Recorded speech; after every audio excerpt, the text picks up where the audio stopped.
In today's show, Tiago Splitter, the Trailblazers' acting head coach, has the Blazers poised to make a postseason push. But has he earned the full-time gig? Welcome to Locked On Blazers. Let's get into it.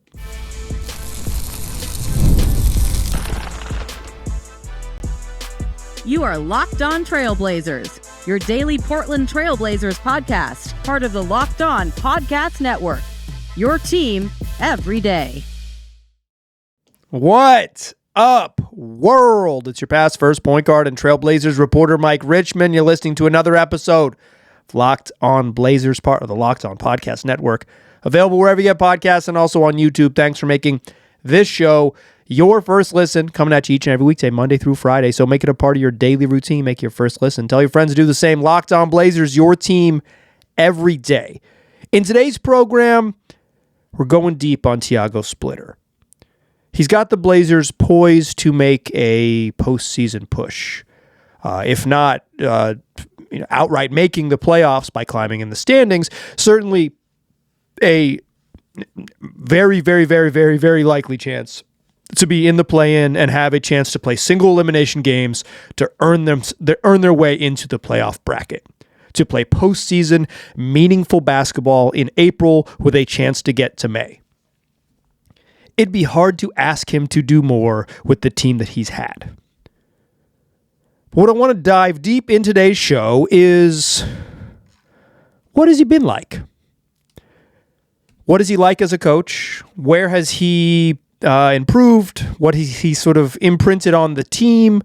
And what are his strengths?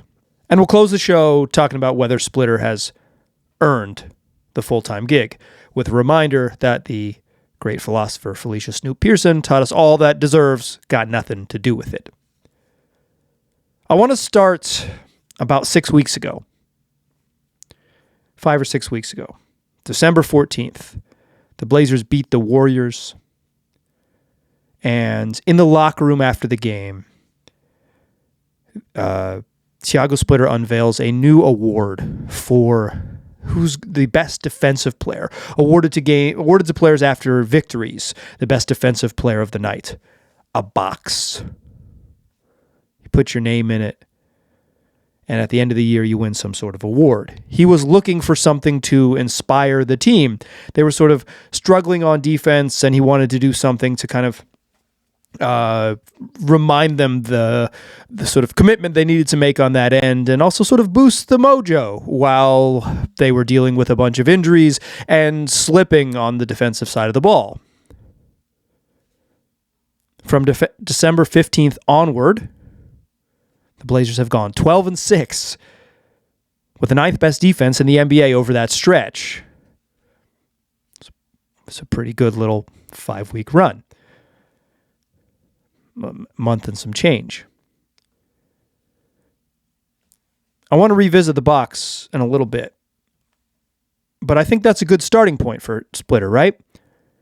He was dropped into this thing. He was hired to be the sort of creative offensive mind, a much sought-after assistant who was, highly regarded in NBA circles. Had previously been an assistant coach, went and coached, a year with Paris basketball, and was going to come back to the NBA from sort of all the reporting, including some a profile from Joe Freeman in The Athletic. This was the year he was going to return to the NBA one way or another. That was going to happen. Someone was going to give him a job. And he was hired to be this sort of creative offensive mind. He was going to inject pace and intuitive cutting and a philosophy about utilizing depth in order to maintain that overwhelming, speedy style. If Tiago Splitter had his way, he would play 10 or 11 guys every night, and no one on the team would play more than 32 minutes, and they would play faster than heck. Because Splitter believes that the pace creates good shots. That is his offensive philosophy. And that's what he was supposed to do. And I think one of the things when you're judging a coach is judging whether what their sort of philosophy, what they believe actually manifests itself on the court. If there were years when Chauncey Billups would say he wanted the Blazers to, share the ball and play unselfish basketball, and they would be last in the league in total passes. Okay, cool. It doesn't matter. It doesn't matter if you win the press conference. If you don't actually instill the identity that you talk about, it doesn't like you're just not doing anything. But Splitter, to hear him talk it, is to watch his team do it. They're 8th in pace this year. They've actually played a lot faster. They've slowed down recently, and quietly they are below average in transition frequency. The pace they play with is in the half court.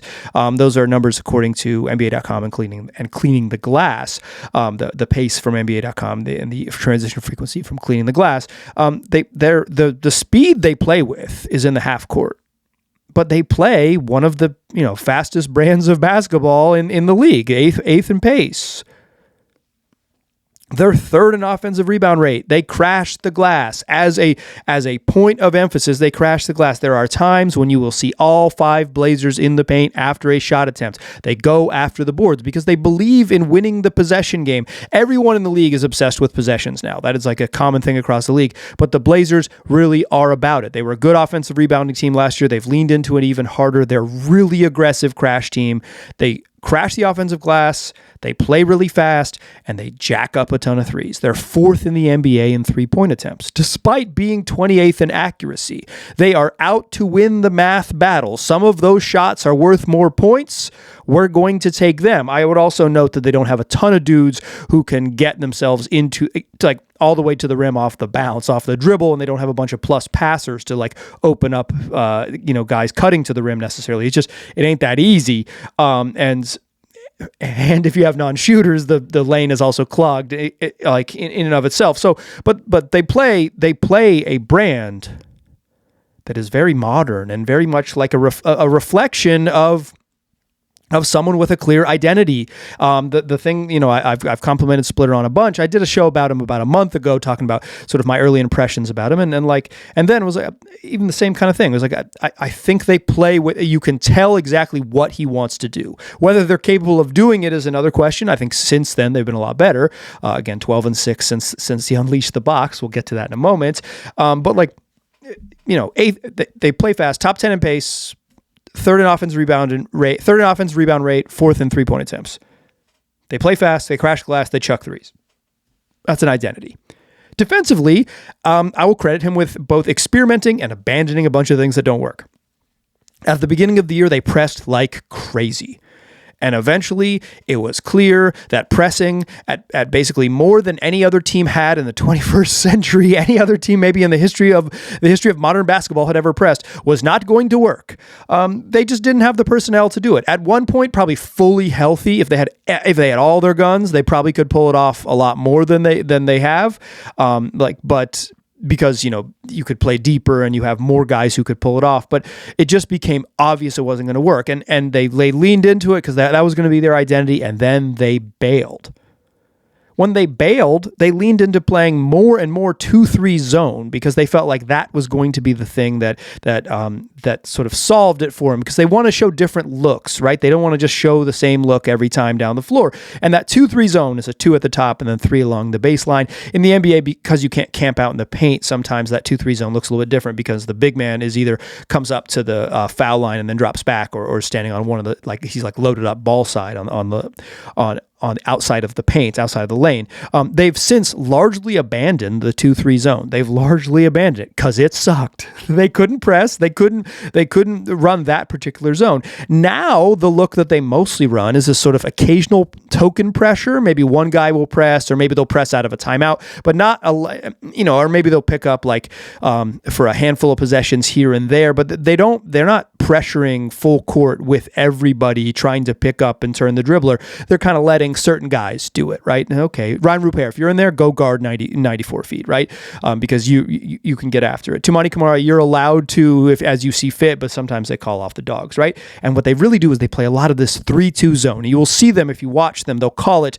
They do the sort of Vince Carter revving up the motorcycle thing. I'm doing it on the video if you're watching on YouTube. But that is two fists in the air and kind of articulating your wrists like you are hitting the accelerator on a motorcycle. The Vince Carter rev it up thing. They'll see them call that from the bench. That's their 3-2 zone. So three guys at the top, typically Tumani at the point of attack at the top of the key, and then guys on the wings with the two bigs down low. That 3-2 zone has occasionally they'll play that 3-2 zone with a late switch into man-to-man. They'll call it from the bench, a late switch into man-to-man. So getting creative on defense. That zone has allowed them to experiment with double big lineups where Duop Reith plays with either Rob Williams or Donovan Klingen or Young Hansen, or Rob and Young Hansen play together like Rob and Hansen play together.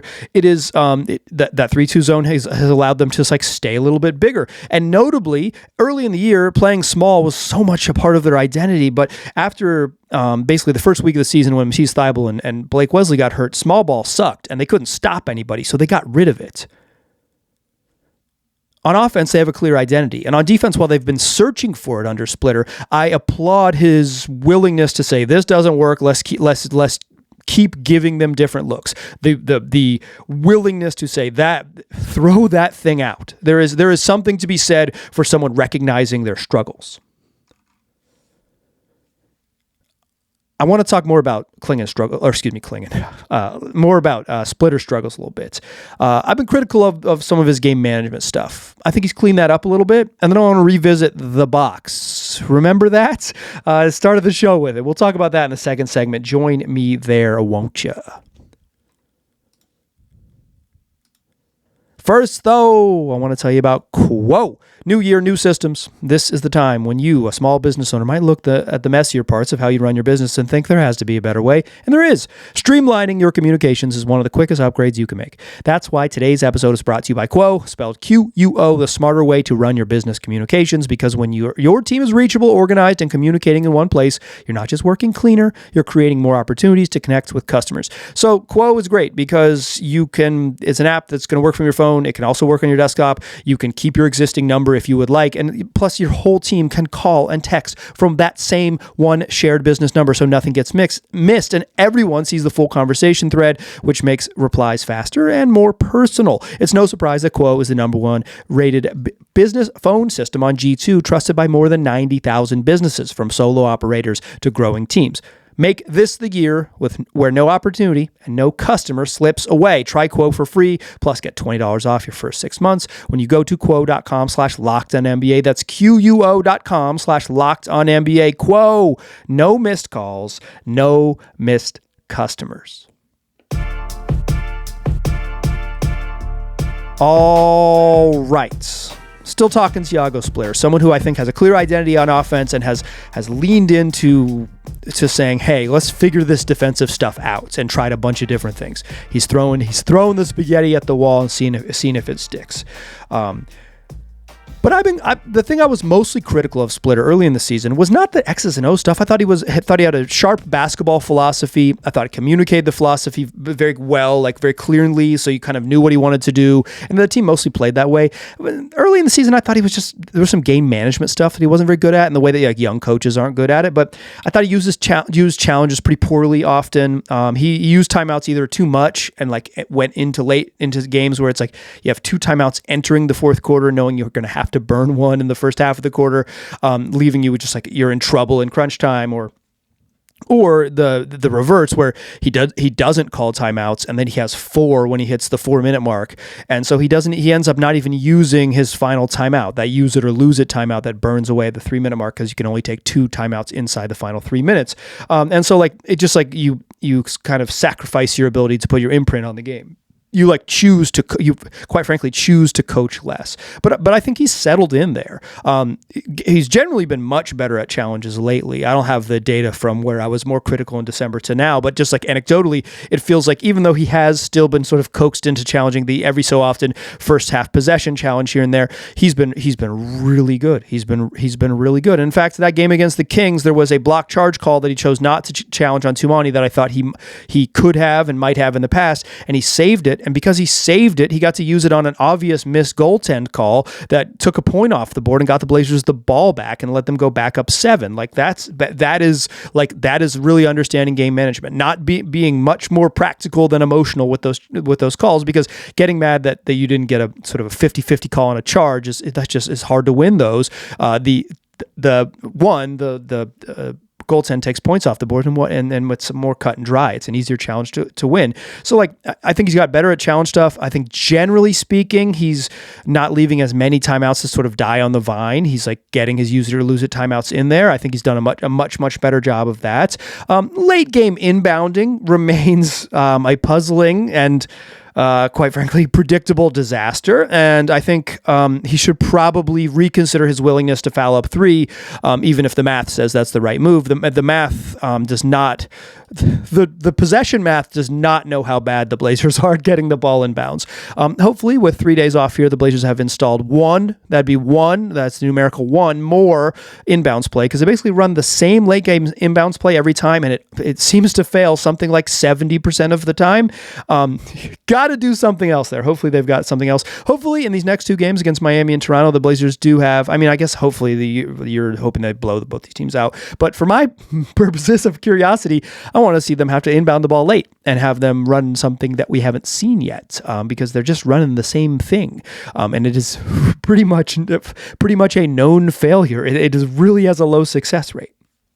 But that stuff's all tactical. Timeouts, game management, inbound plays, what and when to change up your defenses, the identity they play with on offense, that's all tactical. Let's get back to the box. For all of the sort of tactical X's and O's magic that Splitter was hired to bring in, to introduce to this team, I think his best skill might be the soft stuff. I asked Ime Udoka, who played with Splitter briefly in San Antonio, coached him when he was with the Spurs, worked with him when he was, hired him to be on his staff in Houston, about like what impressed him about Splitter. And he said, honesty, straightforwardness, and bluntness. His willing to just tell it like it is. And I think like Splitter's willingness to do that, the matter-of-factness with which he deals with basketball with his team like adults, I think has real value. He will plainly say in a post-game press conference that Caleb Love will never be a very good defensive player, but he competes, and that's all they're asking for him. How many coaches will say that? How many coaches will say, well, look at a dude like, yeah, he's 6'3". He's never going to be that excellent on defense. It's not like Splitter said he's always going to be bad. He just said he's not going to be awesome. So he needs to be really competitive, and he has been, and we really like that. That's a very straightforward thing to say, even if it has a sort of harsh truth behind it. According to a story in The Athletic that was written on Wednesday, January 21st, a profile of Denny Avdia, Splitter coaches Denny Avdia incredibly hard, yelling at him in the huddles, "Wake up, Denny, what are you doing?" after maybe some flub turnovers. And Denny says he welcomes a coach that will yell at him, understanding that both you can yell at your star player because he'll listen to it, and when to actually do that sort of raising your voice and getting frustrated. That's the soft art of coaching. Splitter also mentioned once in a pregame, sort of offhandedly, that one of the reasons that he's got his guys playing the way they do is because some of them are fighting for their careers in the NBA, and if it doesn't work out here, they might they are facing like their NBA mortality, a sort of harsh truth that coaches probably just don't say out loud very often pregame. Honest, straightforward, blunt. And all of that has combined into the dudes playing hard as heck for him. Which gets back to the box.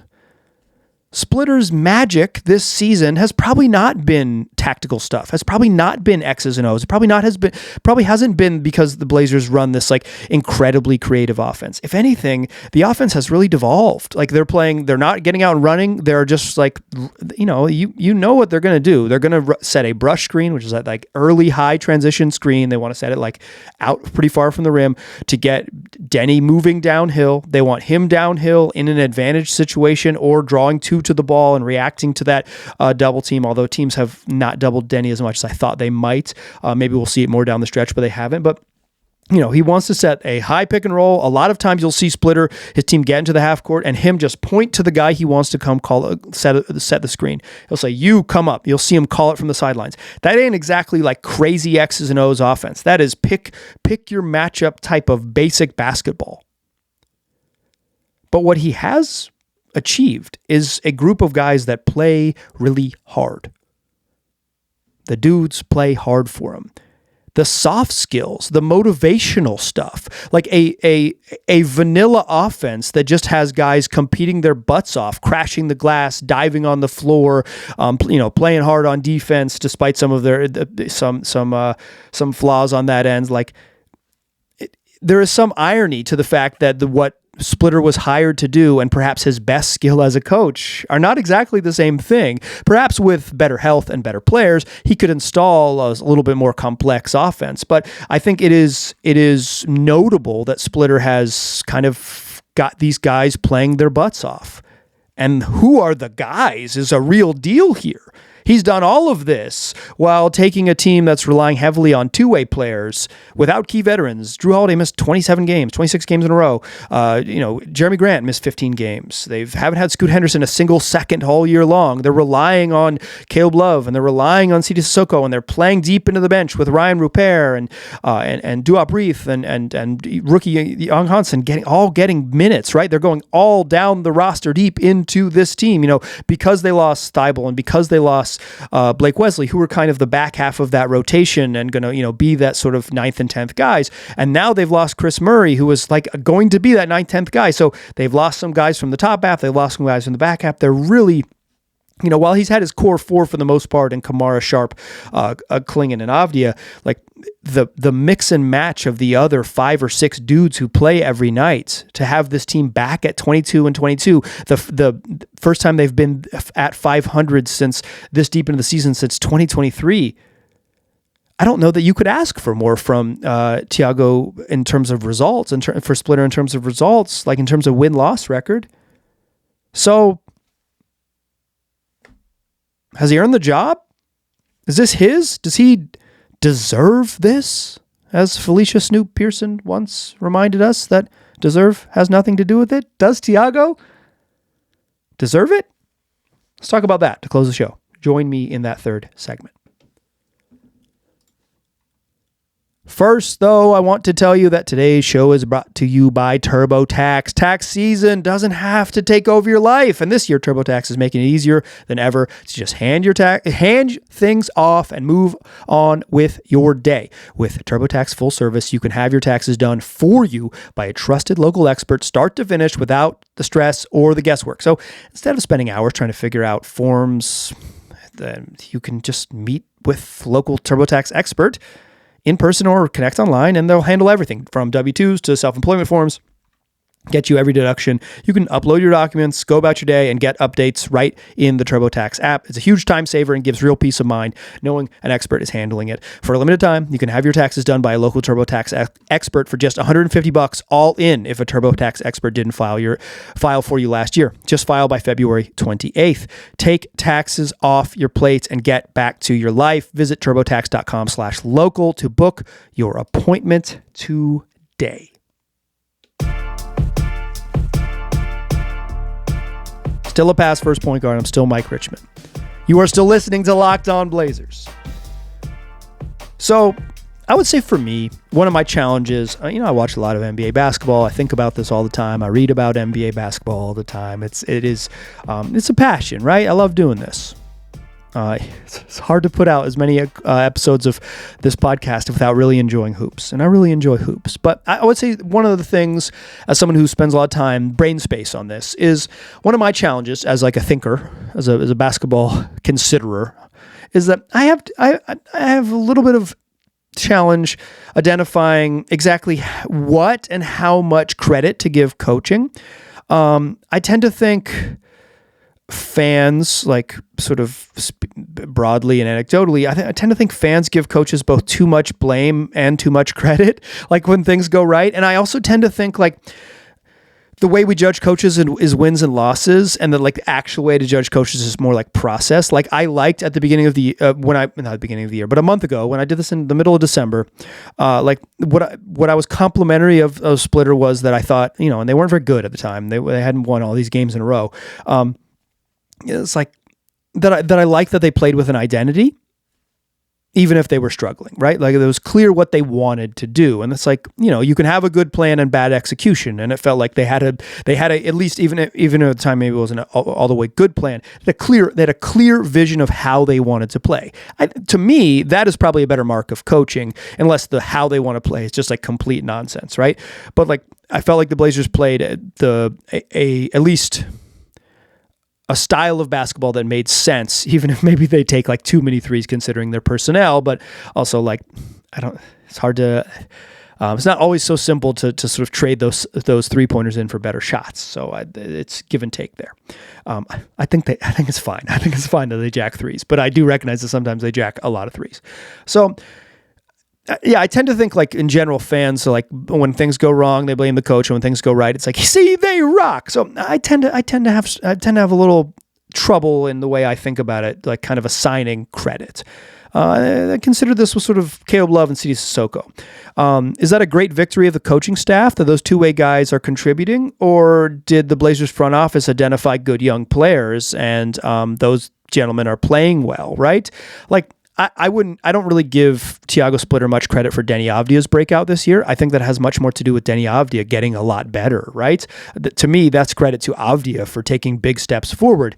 Credit to Splitter for just turning the ball over to him and saying, this works. Why would we change anything else? He's the point guard now, right? Like, but some of the best stuff you can do as a coach is say like, he's really good. I'm going to get out of the way. Like, just like identifying talent and saying talent will win. So I think it's undeniable that the success that the Blazers have had with the roster that they've had available reflects very well on Tiago Splitter. Undeniable, right? Like that is outrageous to me. So like, does he deserve the full-time gig? He's the acting head coach. As a reminder, the Blazers head coach, Chauncey Billups, was arrested by the FBI in his home following the first game of the season. Something that just does not come up when I am around the gym. That is not something that happens that I've ever heard anyone even mention offhanded in any type of way around the team. NBA guys are just wired different. Perhaps at the end of the year they will think about it and say, "Wow, that was really something." But it just it is a sort of a background detail at this point that the coach was arrested by the FBI after game one. So like, Splitter is the acting head coach. All that is to say, he's the acting head coach. He does not have a full-time gig. He is, in fact, the Blazers are still paying Chauncey Billups this year because Billups is, while he's under investigation, his money, he's not getting his money, but the Blazers are paying his salary into an escrow account. Should it ever be owed to him, it will go from that account to him, accruing interest, et cetera, and he'll get that money. There's a decent chance that he's with legal troubles that the money, that contract is like fully voided, but what's not going to happen is that the Allen estate is not going to address that. That is somebody else's problem because we're like 2 months away, maybe a little more if it's supposed to be the end of March for Tom Dundon taking over. Let's call it April 1st, just like, so we're a little over 2 months away from a new ownership taking over. The Allen estate is not going to give Tiago Splitter a contract, because if they did that, then they would be agreeing to either pay out Billups's contracts, just because, hey, you got fired or whatever, or like deal with the legal mess of like, how do we handle not paying this contract? What do we do? Do we just pay the money into escrow and hope it goes away? That is a job for the next guy who's already agreed to buy the team. So a decision is not coming on Splitter in the near term. A decision will come at the end of the year. And I feel this very strongly about Tiago Splitter. He has earned without a doubt to be the first interview they make. But there has to be an interview process. We're closing in on something like 15 years since the Blazers have had a real deal interview process for the biggest decision makers in the organization. Because as far as I understand it, the Chauncey Billups process was a sham. There was no interview process. Neil Olshey wanted to hire Chauncey Billups, so he did. They obviously went through some other interview things, but even the way it was reported during that saga, it was abundantly clear that Splitter was, or excuse me, that Billups was the guy. Like, they didn't, they had a coaching vacancy, and the GM just like found the guy that he wanted and made him the head coach while stringing some other folks along, namely Becky Hammon. And Cronin, there was no interview process. Not to say Joe Cronin's done a bad job, but like hiring Cronin without going through an interview process is bad. It's bad. It's a bad look for any organization, for any particularly billion-dollar organization. You bring in multiple candidates, right? That's just, it has to happen that way. They stuck with Cronin. He got the gold seal of approval from Damian Lillard on the record, I believe, a few months before he got the job. I want Joe to get the job. Well, guess who got it? And guess who got a big contract right after that? Everybody wins. It is, to me, for the sort of seriousness of the organization, it is very, very important that they run a real interview process. Billups. I don't think they should hire Chauncey Billups. I'm pretty sure he was not a particularly good coach and then got arrested by the FBI. But Splitter should get the first interview. He should get a long interview. He should get a head start over everyone because he's proven on the job that he is capable, thus far, a pretty darn capable coach, right? He's very smart basketball mind, and the results speak for themselves. But they have to do an interview process. They have to bring in multiple coaches and hear from them and hear different views on how things work. Like, they just owe it to themselves to treat this thing like a serious organization. And one thing I sincerely hope when Tom Dundon comes in here is that it's not just like, yeah, this works. Why change it, right? The Blazers have good results under Cronin, right? Splitter's had good results too, but if you go 2 decades without actively trying to hire, actively going through a real deal interview process in order to get the most important decision makers in your building to vet them and make sure that that other folks don't have a better vision for what things might be, because hearing multiple viewpoints is how you run a good business. I will just lose my mind. I'll lose my mind. Not to say that I wouldn't be totally happy and totally thinking the Splitter is deserving, but if there isn't a real interview process, I think it's just a sham. And I assume I will just be so frustrated. It'll just be such a frustrating approach. I assume Tom Dundon will want to do that, right? I assume he will want to do that. And because Splitter is this acting coach and is just sort of in limbo when the season ends, they'll have to do something to that effect, although he could be extended on like a short-term deal. But you would assume that if they like him, they'll give him a real contract. And if they give him a real contract because he's earned it because of the success they've had this season, that should happen because of a real interview process. I mean, I guess if they rip off like they're 22-22, I guess if they win, if he wins like the final, if they go, what is that, 30-8 to end the year? That's fine. Then that's fine with me. Then if they win 50 some games this season, Splitter can have it. He'll clearly be one of the great coaches in the history of the sport. But like, because I think talent really matters with this stuff, because I think players improve, getting a coach with a good vision and hearing a bunch of different visions is the basic step for any serious franchise. They have to run an interview process. There has to be one. Even if Splitter is the guy for the job, it has to be a legitimate interview process to determine that is indeed true, pretty much regardless of what happens down the stretch. That is going to do it for today's show. I think I did the math wrong on the numbers. I don't think they have 38 games left in the season, but whatever. That's neither here nor there, but it is in the back of my mind as we close the show, because I know my pedants are listening to be like, Michael, you did the arithmetic wrong on the fly, and I probably did. That's okay. In any case, come back for more shows. The Blazers play a basketball game. They play the Miami Heat on Thursday. I will be in the building, back in the gym, and I'll tell you everything that happened when we recap the program, recap the game on Friday's program. The math has got me shook, y'all. I got to end the episode. Come back for that show. Tell your friends about the podcast. I appreciate you listening. I will talk to you soon.